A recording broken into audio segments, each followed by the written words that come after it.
Hello दोस्तों, यदि आप हमारे चैनल से जुड़े हैं तो हमारे चैनल को खूनी मंडे को सब्सक्राइब करें। घबराओ मत, मंदिर की शक्ति के प्रभाव से वह सिर्फ 3 घंटों के लिए ही आज़ाद होती है। शेष समय से वह किले के तहखाने में रहती है। उन सब के अवशेष किले की पहली मंजिल पर है। अब तुम पहले किले की बावड़ी में जाकर स्नान करो और मंदिर में पहुँचो। फिर मैं तुम्हें अग्नि की देव की साधना करने का तरीका बताऊंगा। किले ने वीर को आदेश दिया। वीर चुपचाप बावड़ी की तरफ बढ़ गया। कुछ ही देर में वह स्नान करके किले के मंदिर में उपस्थित हो गया। वहां किले के आदेश अनुसार आसन पर बैठकर वीर अग्नि देव की आराधना में लग गया। कुछ घंटों के बाद जब उसकी आराधना पूरी हुई तब लकड़ियों की खोज में उसने जंगल का रुख किया। जब तक वह लकड़ियां लेकर लौटा, सूरज ढल चुका था। वीर को देखकर किले ने कहा, जल्दी करो वीर, बस कुछ ही देर में एक व्यक्ति की मृत्यु का वक्त आ रहा है। चलो मैं उसके अवशेषों तक तुम्हें ले चलता हूँ। किले की आवाज़ के अनुसार चलते हुए वीर किले की पहली मंजिल पर पहुँच गया। वहाँ बचे कुचे हड्डियों के टुकड़े का ढेर पड़ा हुआ था। उस ढेर में से कुछ टुकड़ों पर सामने के झोंके से आती चांद की हल्की सी किरण पड़ी। वीर ने इशारा समझते हुए उन टुकड़ों को उठा लिया और नीचे चला आया। किले के आंगन में उसने लाई हुई लकड़ियों के ढेर पर उन टुकड़ों को रखा और अग्निदेव का सिद्ध किया और मंत्र पढ़ना शुरू किया। देखते ही देखते लकड़ियों के ढेर में आग लग गई। एक एक करके अब किले से आत्माओं की मुक्ति हो रही थी। जैसे जैसे उनकी संख्या कम हो रही थी, बची हुई आत्माओं में भय व्याप्त हो रहा था। लेकिन किले की शक्ति के कारण वह कुछ भी कर पाने के असमर्थ थी। आखिर देखते देखते अंतिम आत्मा की मुक्ति का दिन भी आ गया। किला और वीर दोनों ही बहुत खुश थे। नियत वक्त पर वीर ने अंतिम अवशेषों को अग्नि के हवाले कर दिया। अब तो मैं यहाँ से जा सकता हूँ? वीर ने पूछा। बिल्कुल जा सकते हो वीर, लेकिन अपने घर नहीं, इस दुनिया से। अचानक ही किले में एक नारी शरीर की आकृति उभरी। उसे देखकर वीर पहचान गया, यह तो वही रानी थी जिसकी तस्वीर किले की दीवार पर बनी थी। किले की मालकिन की बात सुनकर वीर बहुत घबरा गया। उसने मदद के लिए किले को आवाज़ लगाई, लेकिन उसे कोई उत्तर नहीं मिला। यह देखकर वीर समझ गया कि वह फंस चुका है और अब उसे अपनी बुद्धि से यहाँ से निकलना पड़ेगा। उसने अपनी आंखें बंद की और अपनी माँ को याद करते हुए मन ही मन में मम्मा कहा। लेकिन बच्चा कहीं भी हो, माँ उसके मन की आवाज़ सुन लेती है। माँ से बड़ा भगवान इस धरती पर कोई नहीं होता। अपने वीर की पुकार सुनो मम्मा, मेरी मदद करो, मुझे राह दिखाओ। प्रार्थना के बाद जब वीर ने आंखें खोली तो देखा उसके ठीक सामने की दीवार पर कोई इबारत लिखी हुई थी जो धीरे धीरे स्पष्ट हो जा रही थी। उस इबारत को पढ़कर वीर को थोड़ी सी हिम्मत मिली।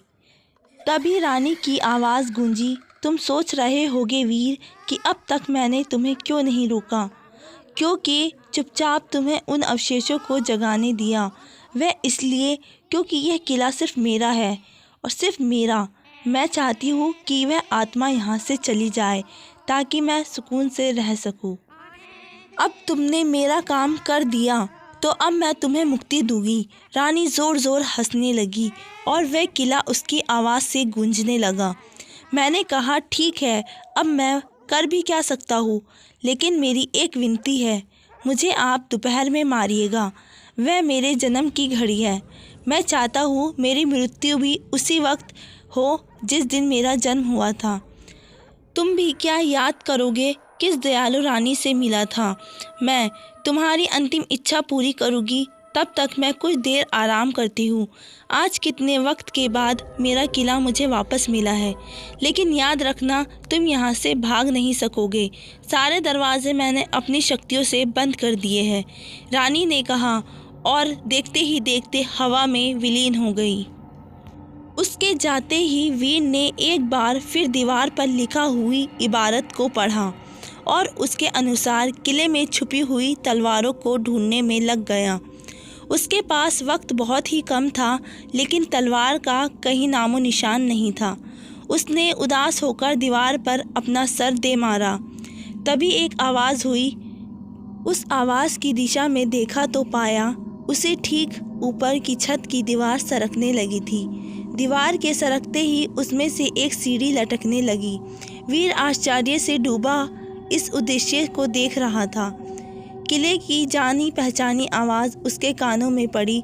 जल्दी करो वीर और इस सीढ़ी पर चढ़ाओ। वीर बिना कोई सवाल किए सीढ़ी पर चढ़ गया। वह छत के अंदर एक छोटी सी गुप्त कोठरी थी, जहां एक तलवार लटक रही थी, जिससे सूर्य की किरणों के समान तेज निकल रहा था। वीर ने तलवार उठाई और नीचे आ गया। फिर उसने दीवार पर लिखी इबारत का जाप किया। देखते ही देखते तलवार छोटी होकर उसकी आस्तीन में छुप गई। उसके बाद वह आंगन में चला गया। उसने ध्यान से देखा। इबारत के निर्देश अनुसार अब उसकी परछाई उसमें सिमटने वाली थी। यही वह वक्त था जब रानी की आत्मा से मुक्ति पाई जा सकती थी। वीर ने ज़ोर से हंसते हुए कहा, मुझे बाहर जाने का रास्ता मिल गया। तभी रानी का साया उसके सामने प्रकट हो गया। वह जलती हुई आंखों से वीर को देख रही थी और बोली, मूर्ख मानव, यहाँ से जाना असंभव है, और उसकी तरफ झपटी। वह दौड़ते भागते रानी को आंगन के ठीक केंद्र में लेकर आ गया और ठीक उसी वक्त उसकी परछाई उसमें सिमट गई। वीर ने फुर्ती से अपनी आस्तीन में छुपी तलवार निकाली और रानी के साए पर चला दी। चीखती चिल्लाती रानी का साया हवा में समा गया। उसके समाते ही आंगन के चारों तरफ की दीवारें टूट टूट कर गिरने लगी और उनमें सभी लोग आज़ाद हो गए। वीर उन सब को देख पा रहा था, लेकिन वह लोग वीर को नहीं देख पा रहे थे। एक एक करके सब लोग किले से बाहर निकलने लगे और इस चमत्कार के लिए ईश्वर का आभार प्रकट करने लगे। वीर ने देखा उन लोगों में से उसके पापा वीरेंद्र जी भी थे। उन्हें देखकर वीर की आंखों में आंसू आ गए। सब लोगों के वहां से जाते ही वीर के कानों में किले की आवाज़ आई। वीर, मैं किन शब्दों में तुम्हारी हिम्मत की प्रशंसा करूं? मेरे बच्चे, मैं कभी तुम्हारा उपकार नहीं भूलूंगा। आज तुमने मेरे ऊपर लगा भूतिया किले का ठप्पा हटा दिया। अब कोई भी यहाँ घूमने आने पर गायब नहीं होगा। अब फिर से यहाँ चहल पहल होगी। चलो अब तुम अपने घर जाओ, जहाँ अब तुम्हारे पापा भी होंगे। वीर ने किले की तरफ देखकर हाथ जोड़े और उससे कहे अनुसार अपनी आंखों को बंद कर लिया। जब वीर ने आंखें खोली तो उसके कानों में यशोदा जी की आवाज़ आई, जो उसे जागता देखकर पागलों की तरह चूमने लगी थी। क्या हुआ मम्मा, आप मुझे ऐसे क्यों चूम रही हो? अब तो मैं कितना बड़ा भी हो गया हूँ, वीर ने हैरानी से कहा। हाँ, हमारा 10 साल का वीर बहुत बड़ा हो गया है, तभी तो इतनी बड़ी बीमारी को हरा दिया। उसने सामने से आते हुए वीरेंद्र जी बोले। उन्हें देखकर यशोदा जी हैरान रह गई। उन्हें अपनी आंखों पर यकीन ही नहीं हो रहा था कि सचमुच वीरेंद्र जी उनके सामने थे। वीर तुरंत अपने पापा के गले लगने के लिए बिस्तर से उतरा। तभी उसकी नज़र शीशे पर पड़ी, जिसमें वह 10 वर्ष का नन्हा बालक नज़र आ रहा था। वीर को किले में देखी गई अपनी युवक वाली छवि की हल्की सी झलक याद आई। वह कुछ कहता कि तभी यशोदा जी ने कहा, पता है तुझे, आज तो पूरे 5 महीनों के बाद नींद से जागा है। मैं कितना डर गई थी कि तू कहीं तेरे पापा की तरह तू मुझे भी छोड़कर ना चला जाए।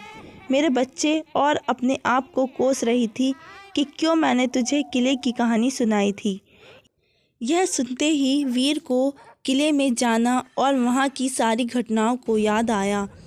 उसका नन्हा दिमाग समझ गया था कि भगवान ने उसके ज़रिए उसे किले तक ले गए, जहाँ से वह अपने पापा को लौटा लाया।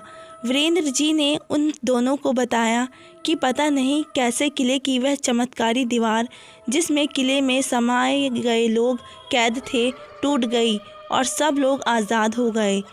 और फिर पुराने पड़ोसियों से वे यहाँ का पता लेकर अपने परिवार के पास चले आए।